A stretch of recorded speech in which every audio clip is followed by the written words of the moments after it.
안녕하세요. 저희 이번 시간엔 경기 분석 및 경제정책 세 번째 한번 들어가 보겠습니다. 자, 첫 번째 주제는 물가지수와 관련된 겁니다. 이제 물가, P라고 얘기를 하는 거죠. 그래서 물가의 정의를 보시면 국민경제 내에 존재하는 여러 가지의 상품을 종합해서 그걸 지수의 형태로 표현한 게 물가입니다. 그래서 이게 물가지수라는 게 있는 거죠. 이 종류가 뭐 소비자 물가지수, 생산자 물가지수 이렇게 나뉩니다. 뭐 그렇게 중요한 주제는 아니고요. 그래서 물가지수라는 건 물가 변동을 파악하기 위해서 어떤 바스켓을 만드는 거예요. 그래서 생산자들이 생산하는 어떤 상품의 가격의 가중평균치를 어떤 특정 시점을 100으로 하고 나서 이후에 변동이 몇 프로 되느냐 이런 것들이 물가지수라고 보시면 됩니다. 그래서 하나의 숫자로 만들어내는 거예요. 지수 인덱스 형태로. 자, 물가지수의 활용 정도를 기억하시면 돼요. 그러니까 물가라는 건 결국 구매력과 관련된 거죠. 그래서 물가가 올라간다는 얘기는 구매력이 떨어진다는 얘기죠. 그래서 같은 돈을 가지고 있을 때 물가가 올라가면 더 적은 상품을 구입할 수 있기 때문입니다. 그래서 물가는 첫 번째 화폐의 구매력 측정 수단으로서의 가치를 지닙니다. 두 번째는 물가가 오르고 있다는 얘기는요. 왜 오르냐면 결국 수요가 증가하기 때문에 물가가 올라가죠. 그래서 경기를 판단하는 어떤 지표가 되고 있습니다. 그래서 물가가 상승하고 있다는 건 경기가 지금 회복이나 확장기에 들어섰다. 이렇게 표현할 수 있습니다. 만약에 경기가 안 좋아진다라고 하면 일반적으로 물가는 떨어지게 되어 있습니다. 자, 디플레이터라는 건 뭐냐면 어떤 가격을 측정하기 위한 요소라는 뜻이에요. 그래서 디플레이터로 사용되는데 일정 기간의 경제 현상을 분석하는 경우 가격 변동을 무시하면 안 되겠죠. 결국 실질이 얼마나 증가했느냐를 따질 때 그 디플레이터 나누는 변수로 우리 물가를 사용한다는 얘기예요. 그래서 과거에는 100원짜리 5개였는데 생산량이 110원짜리로 바뀌고 이게 6개가 됐다. 그러면 실질 성장은 하나잖아요. 한 개 성장한 거잖아요. 퍼센트로 따지면 20%인데 물가가 지금 반영돼 있으니까 이 물가 1.1로 나누면 진정한 20% 성장이 된다는 걸 알 수 있다는 뜻입니다. 그래서 이 내용을 한번 읽어보시면 될 것 같고요. 물가지수의 종류 정도를 좀 기억해 주세요. 그래서 물가지수는 첫 번째 생산자 물가지수가 있습니다. 주로 생산 요소 시장에서 생산자들이 판매하는 그 상품이나 서비스의 관련 가격들을 지수로 만든 걸 생산자 물가지수라고 합니다. 자, 한번 읽어보시면 돼요. 소비자 물가지수는 두 개예요. 크게 보면.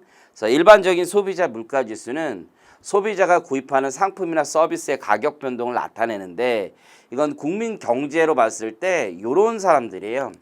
전체 도시 가구를 대상으로 측정한 것이다. 그러면 그 바스켓에 넣는 게 전체 도시 가구의 평균인데 어떤 특정 계층이나 가게에서 봤을 때 이거는 내가 쓰는 물품이 거의 포함되어 있지 않다.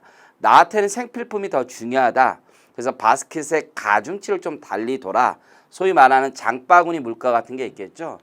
자, 그걸 의미하는 게 생활 물가 지수입니다, 여러분들.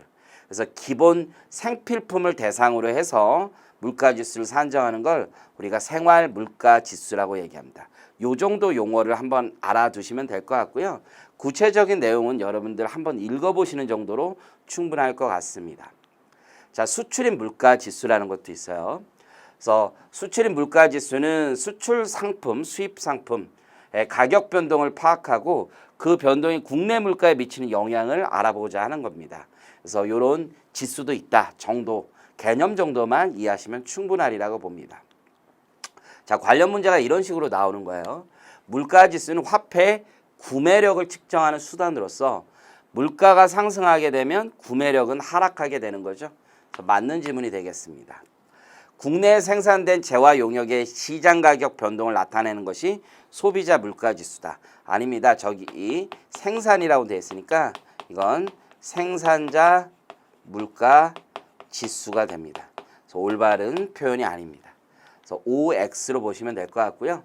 물가지수는 경기 판단의 지표로 활용될 수 있는데 경기가 상승하는 국면이라면 상품 수요는 증가하게 되겠죠.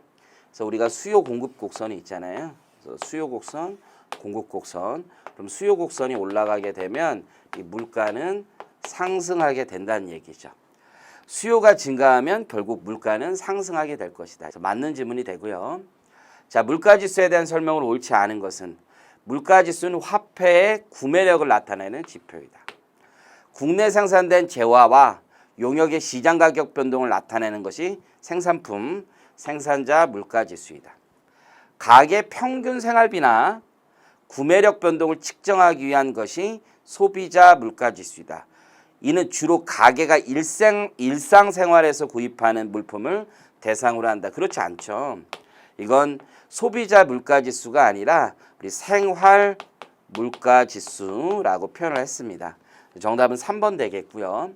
수출입 상품의 가격 변동이 국내 물가에 비치는 변동성을 측정하기 위한 것이 수출입 물가지수고요. 지수 물가와 실제 물가의 괴리가 발생하는 것은 그 바스켓이 다르죠. 그래서 가게마다 생활하는 물품이 차이가 있기 때문에 그런 현상이 발생합니다. 정답 3번 확인됩니다. 자, 이제 국제 수지와 관련된 내용을 볼게요. 이 국가에서도요, 이게 외환이 상당히 문제가 돼요. 외환. 그래서 이 외환이 왜 더 들어오고 왜 나가는지에 대한 어떤 가계부 같은 걸 만들어 보겠다는 거예요. 가계부. 국가의 가계부처럼. 물론 가계가 작성하는 거지만 국가가 작성하는 거. 그걸 우리가 뭐라고 하냐면 국제수지라고 해요. 그러면 이 국제수지라는 건 환율의 변동을 측정하기 위한 거예요. 사실은 국제수지. 그럼 이 국제수지의 수지라는 말은 뭐냐면 유입에서 유출을 뺀 것을 수지라고 얘기를 해요. 이 유입이라는 건 외화가 들어온다는 뜻이에요. 유출이라는 건 외화가 나간다는 뜻입니다. 그래서 외화가 들어오는 것과 외화가 나가는 걸 장부를 써보는 거예요. 그래서 유입 장부, 유출 장부를 써요. 그런데 그 원인이 되는 것들이 있을 거 아니에요. 그 원인이 되는 걸 크게 두 가지로 나눠봐요. 그래서 경상수지, 그 외 것들 뭐 이렇게 나누는데 그런 표가 국제수지표라고 생각을 하시면 됩니다.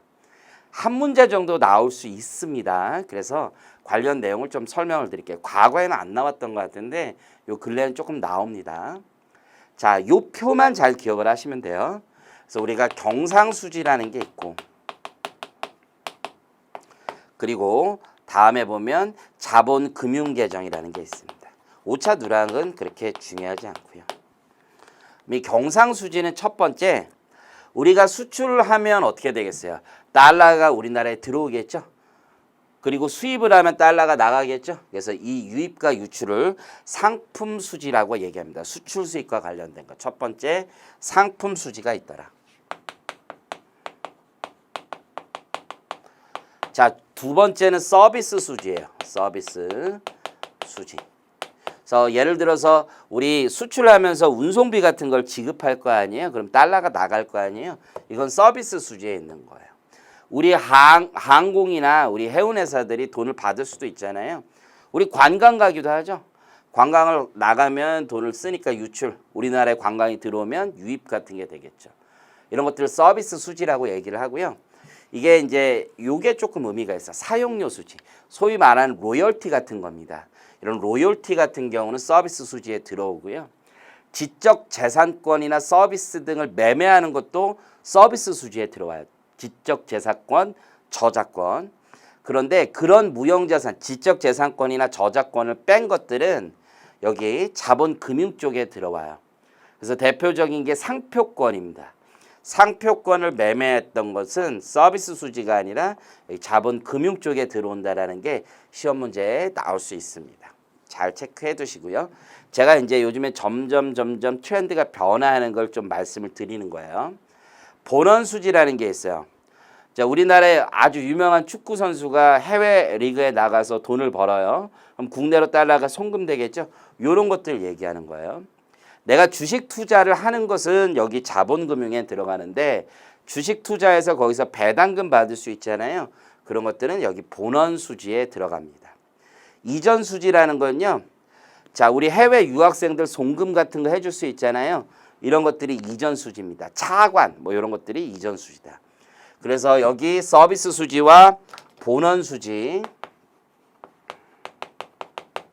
그리고 이전 소득 수지까지를 합한 것을 경상수지라고 하고 그 밖에 이외의 것들이 자본금융에 들어가는데요. 그래서 자본이전이라고 되어 있잖아요. 그래서 해외 투자 같은 것들, 금융계정, 자본수지, 자본의 이전 그 자체를 자본금융계정이라고 얘기합니다. 그래서 여러분들은 여기 경상수지와 자본금융계정의 구분이 있고 그 안에서의 구분이 있다. 특히 지적재산권 사용료 수익은 서비스 수지에 들어오지만 상표권의 매매는 여기 자본금융에 상표권 매매는 자본금융에 있다라고 보시면 돼요. 이게 2014년에 표가 바뀌었어요. 옛날에는 다 이쪽이었는데 이쪽으로 좀 올라갔어요. 그것 때문에 시험 문제 나올 수도 있다라는 점을 좀 기억을 해주세요. 자, 그래서 경상수지에는 상품 수지가 있고 서비스 수지, 본원 수지. 그 얘도 여기 좀 자세히 설명드렸습니다. 이전 수지라는 게 해외 송금 같은 거, 그리고 자본금융계정이 무엇인지 구별하실 수 있으면 됩니다. 국제수지 관련 통계 내용이 있는데요. 이거는 여러분들이 그냥 참고로만 한번 읽어보시면 돼요. 여기까지 시험 범위를 확장해서 공부하기엔 너무 내용이 많습니다. 그렇다고 제가 뭐 안 쓰기가 그래서 예전 책에는 안 썼는데 안 쓰기가 그래서 이제 좀 추가를 해놓은 것 뿐이에요. 제가 이제 강조할 분야하고 시험에 많이 나오는 분야, 이게 아무래도 수험이니까 결국은 그런 부분은 구별해서 설명 드린다라고 봐주시면 될 것 같습니다. 자, 이제 환율 보겠습니다. 이게 환율이라는 게 외환시장에서 결국 달러의 수요 공급 때문에 그 우리나라 돈과 외화의 교환 비율이 결정되는 게 환율이에요. 이 경제학은 사실 그래프 같은 거 많이 그리잖아요.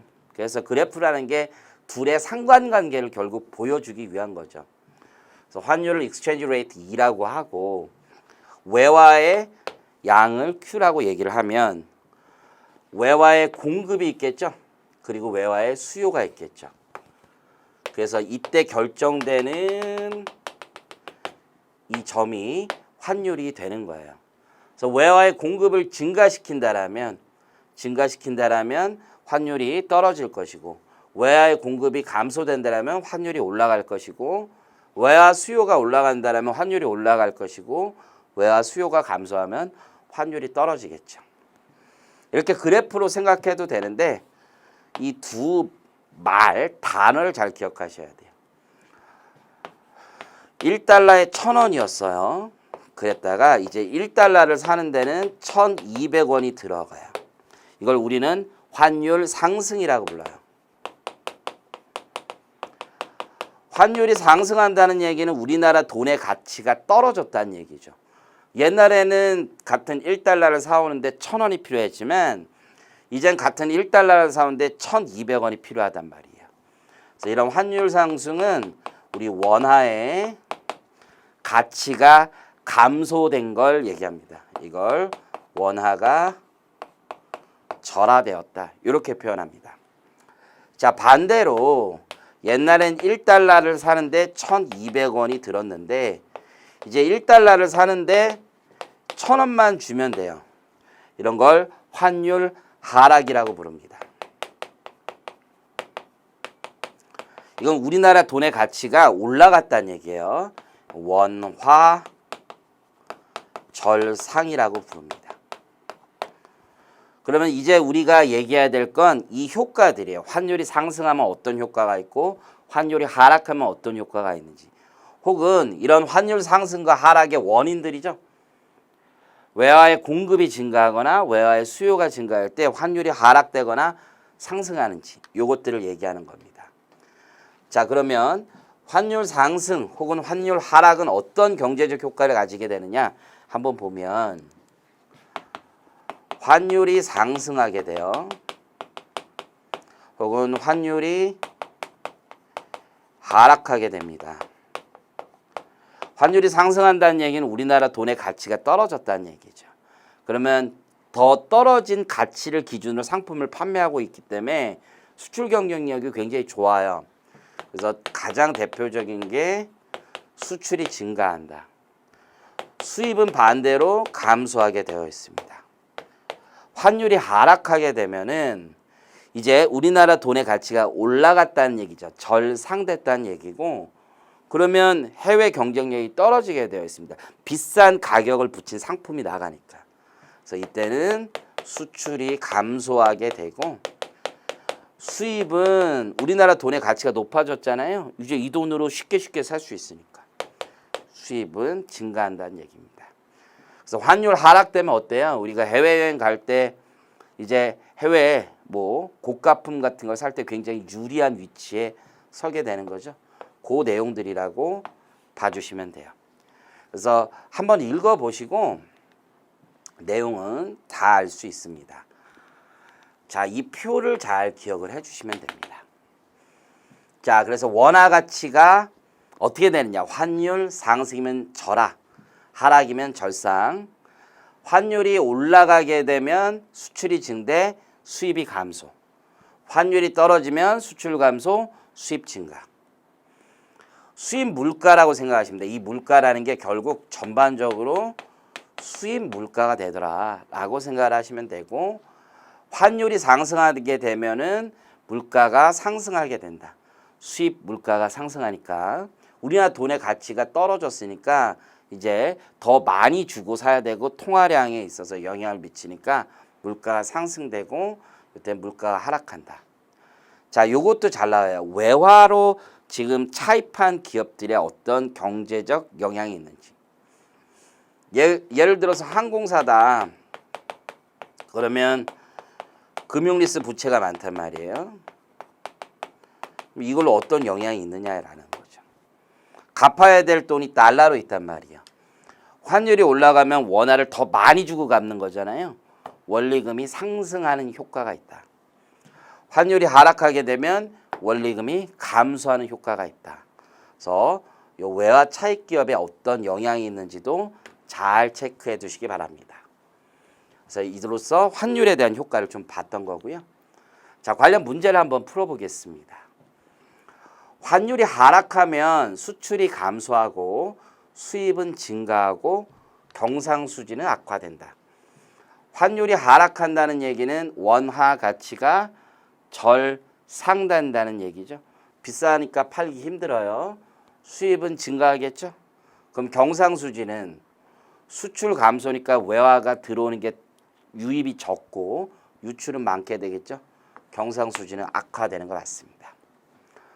환율이 상승하게 되면은 물가가 상승한다. 자, 맞죠? 수입 물가가 상승하게 된다. 외화 차익 기업의 원리금 부담은요, 환율이 상승하면 오히려 부담이 증가하게 되는 거죠. 하락이 아닙니다. 그래서 22번은 맞고 23번은 틀립니다.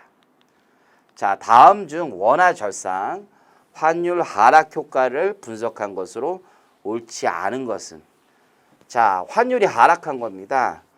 환율이 상승해야 수출이 증가하고 환율이 하락하면 수출은 감소합니다. 자, 수출 감소, 수입 증가가 일어나니까 국제수지, 경상수지는 악화될 거고요. 자, 환율이 하락하는 건 수입 물가가 하락하게 되고 수입 물가 하락하니까 전체 물가도 하락할 수 있습니다. 환율이 하락하게 되면 외화 도입 기업의 원리금 부담 상환 압박이 좀 줄어드는 거죠.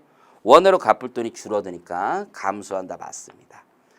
자, 이렇게 환율이 하락하게 되면 결국 우리 전체 GDP에는 둔화되는 효과가 일어나요. 경제 성장이 빨라진다가 아닙니다. 그래서 대부분의 경제를 운영하는 정부 주체들은요, 환율이 올라가는 거, 자기 돈의 값어치를 약간 줄여서라도 전체 GDP를 상승시키는 걸 원하고 있죠. 그래서 서로 간에 환율 조작하지 마라 이런 얘기들을 많이 하고, 화폐 전쟁이다라고 하는 것들이 그런 환율에 영향을 미치는 것들을 이야기하는 겁니다. 정답 5번입니다. 자, 이번엔 반대죠. 환율이 상승합니다. 그럼 수출 기업의 생산성이 악화되는 게 아니죠. 수출이 잘 되는 거죠. 정답 1번이겠네요. 자, 환율이 상승하게 돼요. 그럼 수출 증가, 수입 감소. 맞죠? 환율이 상승하게 되면 수입 물가 올라가죠. 외자 도입기업의 원리금 부담 능력 상환 압박이 더 증가하게 되겠죠. 그래서 환율 상승하면 경상수지가 개선되는 효과가 있더라. 정답은 1번 됩니다. 자, 이제 통화에 대해서 한번 배워보도록 하겠습니다. 통화. currency, 통화라는 건 이제 돈이라는 거죠. 근데 이 돈의 범위를 굉장히 어디까지 볼지 아니면 어느 범위까지 산정할지에 따라 통화량이라는 게 달라질 수가 있다는 걸 상식으로 알고 계시면 돼요. 기본적으로 돈이라는 건 가치 저장 수단이나 지불 수단, 유통 수단이 되고 있는 거죠. 그래서 소위 말하는 가상화폐, 뭐 비트코인 같은 게 왜 통화이냐 아니냐의 논쟁이 있냐면 이게 유통 수단으로는 뭐 쓰일 수도 있지만 굉장히 적게 쓰이고 있고 이게 지급 수단으로 쓰이기에 조금 불명확한 것이 있고 화폐라는 건 안정적이어야 되죠. 근데 안정적이지 않잖아요. 거의 투자 수단으로 움직이는 거잖아요. 그래서 이게 지금 제도권 금융에서는 이게 화폐가 아니다라고 주장하는 가장 큰 이유는 이게 변동성이 너무 크기 때문입니다. 실제 어쨌든 그렇습니다. 자, 통화의 특성은 요 4가지 정도로 구분이 가능합니다. 이 중에서 교환의 매개 가치 저장 수단이 가장 큰 거고요. 통화로 장부를 작성하는 거고 이연 지급의 기준이 된다. 얼마 줄지 그런 판단 기준이 된다는 겁니다. 자, 이제 통화의 구분인데요. 우리가 이제 통화를 M1보다 더 넓은 개념이 M2, 그리고 M2보다 넓은 개념이 LF, 더 넓은 개념이 L입니다. L.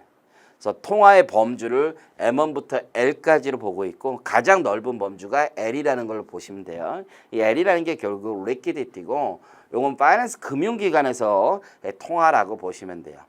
그래서 일반적으로 지급 결제 수단만 보는 게 M1이에요. M1. 그래서 only 지급 수단으로서 통화를 보고 있다. 이게 M1이라고 생각을 하시면 됩니다. 자, M2는 뭐냐? M2는 여기 보시면 여기 뭐 MMF 뭐 이런 것들도 다 M1이고요. M2에서 핵심은 뭐냐면 유동성이 낮은 만기 2년 이하의 미만의 장기 금융상품까지, 즉 이자 조금만 포기하면 바로 지급할 수 있는 수준. 그래서 만기 2년 이내 장기 금융상품까지를 포함한 걸 M2라고 얘기합니다. 그래서 시중에 통화량이 많게 되면 결국 금리가 다운되고 이게 돈이 넘치는 거죠. 소위 말하는 유동성이 넘친다라고 표현할 땐 보통 M2까지를 많이 얘기를 하는 겁니다. 그래서 한번 읽어보시면 되고 M2를 넘어선 범위가 LF입니다. 그래서 금융기관 유동성이라고 얘기를 하는 거고요. 여기에는 2년 이상의 장기 금전 신탁이나 유가증권 청약 증거금 같은 것들을 포함합니다.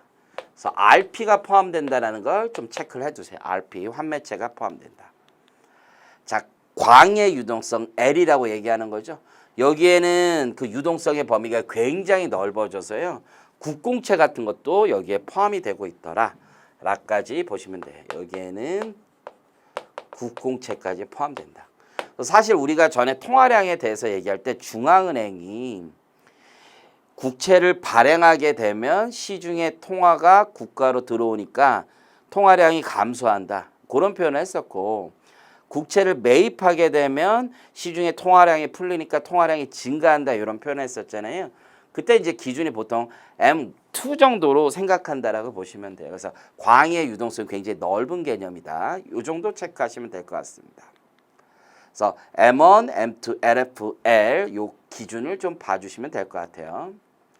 자, 그러면 우리가 통화량을 조절할 수 있는데 결국 통화의 공급이 증가한다는 얘기는 시중에 유동성이 풀린다는 얘기고 결국 돈의 값어치가 떨어진다는 얘기는 인플레이션을 우리 유발할 수 있다, 발생한다. 이게 가장 기본적인 겁니다.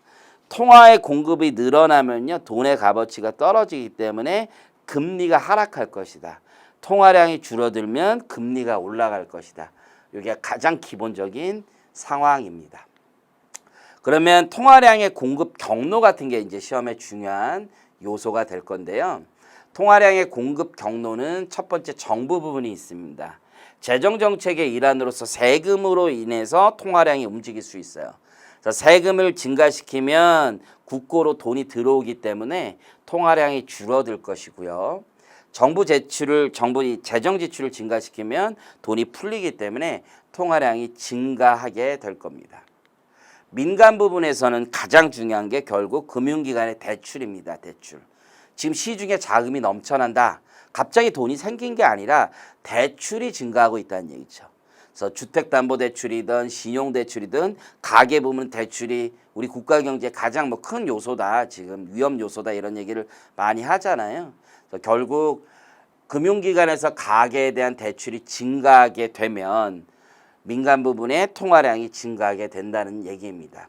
그래서 기업 CP 같은 경우 기업의 유가증권을 매입해 주는 거. 원래 중앙은행 국공채 가지고만 움직이는데 기업의 CP 같은 걸 매입해 주면 또 민간 부분으로 움직이게 되어 있습니다.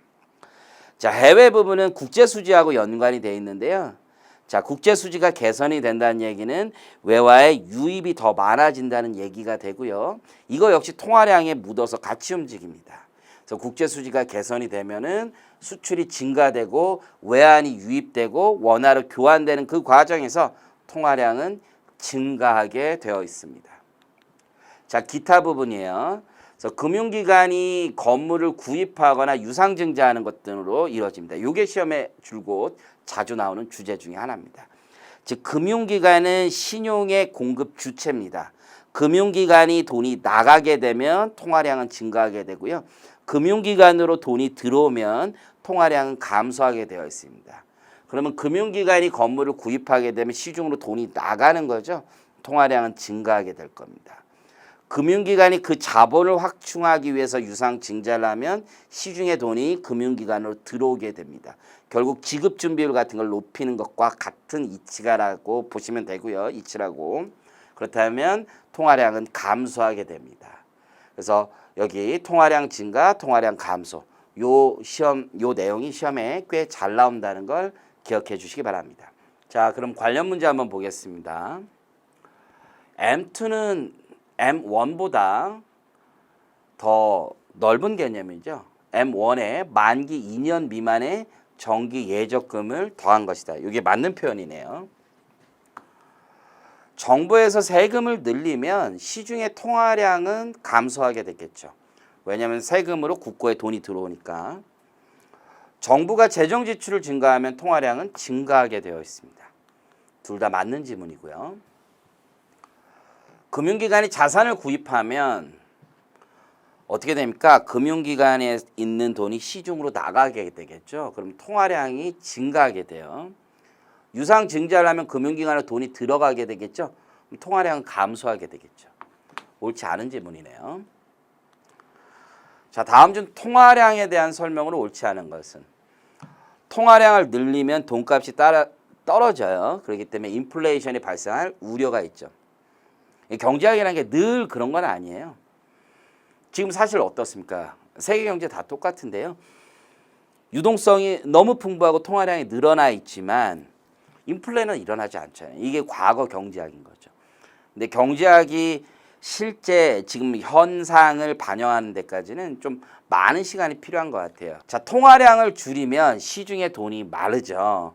그러면 금리가 하락할 우려가 있는 게 아니라 금리가 상승할 우려가 있다라고 봐야죠. M1은 화폐 지급의 결제 수단이죠. M1은 민관화폐 보유와 예금 취급 기간의 결제성 현금, 지불 수단에 불과합니다.